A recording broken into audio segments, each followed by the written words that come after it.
All right. Moving on to our next agenda item. I wanted to make some remarks at my last time in the center seat. And I wanted to just share how when Governor Perry first appointed me, I read the bios of everybody who was already on the commission, and I was quite humbled. I was definitely not in the category of the folks who had were on the commission at that time. I mean, state reps, ambassadors, former directors, a very prestigious group of people. But there's a part of my biography that doesn't make it onto the site, and it's a pretty important part of who I am, and I wanted to share that with you.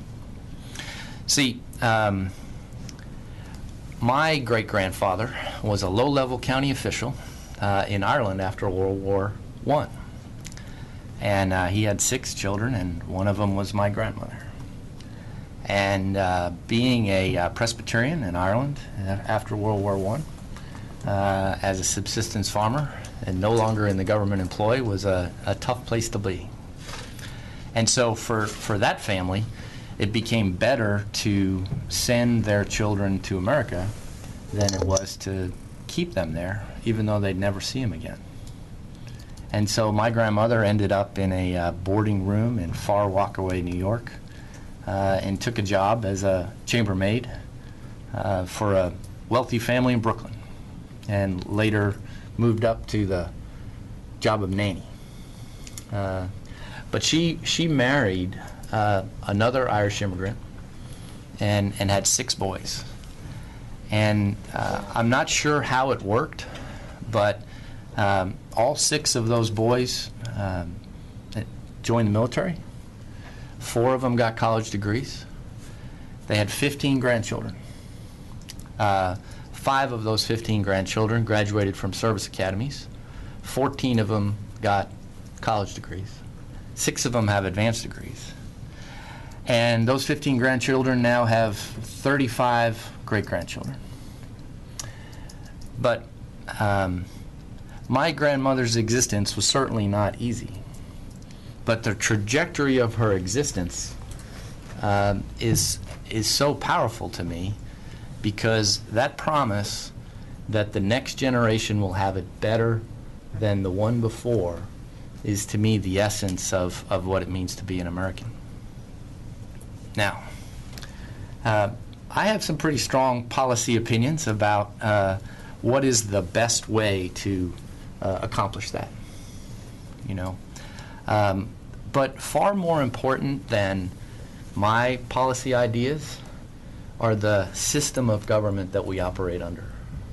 You know, we have defined liberties. We have separation of powers. We have checks and balances. And we have a rule of law that applies to everyone, no matter who you are. You know, it's not one where, because the person is the person we know or the person in power, they get special treatment. It's someone that is treated equally among everyone else. And one of those laws that we talk about is disclosure. You know, there's a real battle going on right now over whether or not our government is going to be done in secret. And it troubles me, because it's contrary to the principles that I hold dear, which is that our system works. And if our laws call for disclosure, then we should be able to disclose. You know, one of the things that I know is credibility matters. The source of the speaker matters. You know, one of the things that you may have read about me in some news reports is that I am a failed candidate for state representative. Okay? Failed. You know, and the reason someone would say that I would be a failed Republican candidate for state representative is because that would mean I had been held up before the voters of my party and been found wanting. But it's false. I never ran for state representative. You know? But the reason why that's important is it demonstrates that the speaker matters. and the source behind the speaker matters. And it's a reason why it's important that we identify and resist attempts for our government to be funded anonymously. More importantly, it's what the law is, you know? How much clearer could it be? Our job, our purpose, is to disclose fully information related to expenditures and contributions for elections and for petitioning the government. It's pretty clear. Now, I wanted to say something to staff because, you know, we're all well aware of the great service that you do to the state and how you're not being compensated and commensurate with your capabilities. But I have to tell you, the best paycheck I ever got was the $1,200 I received a month as a second lieutenant in the Army patrolling the Iron Curtain in East Germany. I mean, there I was, 21 years old, with a .45 and a pair of binoculars that would walk up to a fence with my 5 other soldiers and count the noses of the East German border guards and count how many rifles they had and see what model of Jeep they were driving and report that back up. And we do that at 72 different spots on the border every single day for the 3-week period that we'd be assigned to those border duties.